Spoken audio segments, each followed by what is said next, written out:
Mélenchon, il faut s'en souvenir. Le pire est jamais décevant. Il est natif de Tanger, donc au Maroc. Il naît de parents espagnols, italiens. Donc c'est toujours deux choses à avoir en tête. Jean-Luc Mélenchon n'a pas de sang français.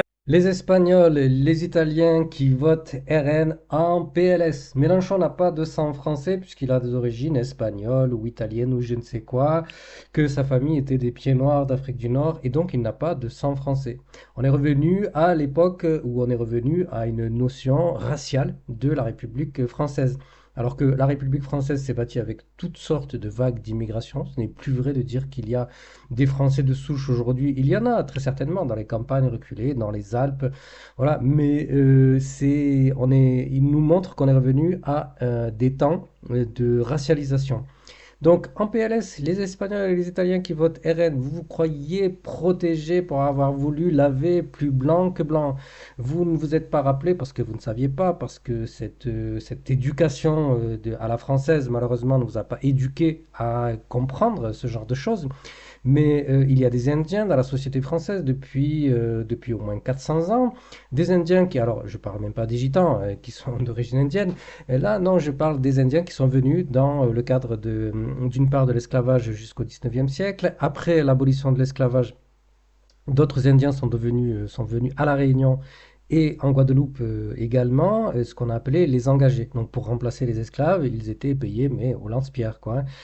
Et au début même, ils ont été, comme les esclavagistes n'avaient pas voulu perdre leurs bonnes habitudes, ils leur ont mis des chaînes, ce que les Indiens n'ont absolument pas apprécié, évidemment, puisque, bon, à part les premiers Indiens qui avaient été amenés à partir du 16e, 17e siècle, étaient des Indiens venus d'une colonie. Déjà, ils étaient venus de Goa, et donc, voilà.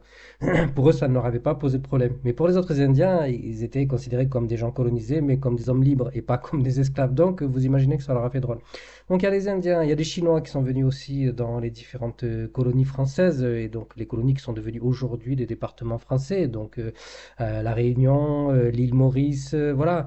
Donc, alors c'est pas des Chinois, c'est d'origine vietnamienne en réalité, d'Indochine. Donc, enfin, ce qu'on a appelé l'Indochine à l'époque. Donc voilà, toutes ces vagues-là d'immigration, il y a des Algériens présents dans la société française depuis le 19e siècle, venus travailler dans les mines et dans les industries françaises, donc avant même les Espagnols et les Italiens.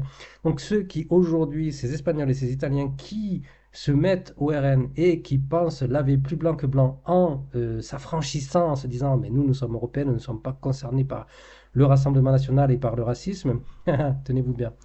Tout peut arriver. Ils sont en train de diviser la société française, c'est-à-dire que même des Français de souche sont en train de les traiter de gauchistes, de les diaboliser. On peut séparer, on peut diviser un pays, on peut monter des guerres civiles dans des pays. Et ça, vous ne le réalisez pas. Et tout ça, et que sur du vide. Une bande de Shadok qui sont en train de se disputer pour du vide, au lieu de coopérer, au lieu de se prendre en main, au lieu de se construire des valeurs, des bonnes valeurs dans la tête, des valeurs humaines, des valeurs de coopération, des valeurs de respect. Non, non, non, ils veulent pas de ça. On a construit des gens frustrés, non éduqués, mal éduqués, qui vont se mettre tous dessus. Bah, à part les gauchistes, parce que bah, je pense une grande partie des gauchistes sont quand même des gens avec une valeur, ce qu'on appelle les gauchistes, des gens avec des valeurs humaines, des gens avec des valeurs de respect, qui ont au moins construit ça. Au moins, après, même si on n'est pas d'accord sur tout, sur toutes les choses, ils ont construit ça. Voilà, il y a quand même cette différence-là dont il faut tenir compte. Et il n'est pas né sur le territoire historique français aussi. Il va. Alors bon, c'est quoi cette histoire de territoire historique français? Si le Maroc était une colonie française, même si c'était pas un département français comme l'Algérie, c'était le territoire de l'histoire française. Malheureusement, hein, malheureusement parce que je suis totalement anticolonial et de toutes les nouvelles formes de colonialisme, mais le Maroc était donc territoire français. Donc on voit bien là la pensée des gens qui ont une pensée coloniale. On voit bien cette manière de procéder. De limiter la France, de dire, de cultiver cette pureté de la France qui n'existe pas. Revenir en France, ou il va aller en France qu'à l'âge de 12 ans. Et à l'époque, c'est déjà un traumatisme. Il va rencontrer les petits Normands, où là, on le qualifie, je vais pas dire les mots sur les ondes, mais des mots un peu durs, souvent dont on qualifie les Maghrébins.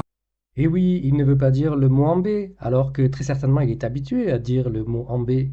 Les bougnes, et oui, et je sais que ces gens-là sont habitués à dire ce genre de mots, mais qu'il fait semblant à la télé de prendre des précautions. Donc lui a toujours dit, et c'est pour ça que vous le voyez rejouer à longueur de meeting, moi Mélenchon, le Maghrébin. Et oui, c'est sûr que quand on voit ce genre de personnes, quand on voit des gens comme toi, on n'a pas vraiment envie de s'identifier à ça, ce genre de culture. On se dit, mais c'est ça la culture française? Alors heureusement, on sait qu'il y a autre chose. Heureusement, on sait qu'il y a des gens avec de belles valeurs. On sait qu'il y a des gens avec une bonne morale. Mais je crois qu'un peu, ils sont submergés un peu en ce moment. Et qu'il va falloir vraiment revoir le projet français, parce que de toute façon, personne n'a décidé d'un projet à la base. Tout le monde s'est retrouvé devant le fait accompli. Et puis ben, aujourd'hui, on décide, chacun fait ses règles. Toi, t'es français, toi, t'es pas français, et débrouille-toi. Et uniquement sur de l'allergie. Toi, je te supporte pas, je supporte pas ta tête, et c'est tout, c'est tout. Le degré zéro du racisme.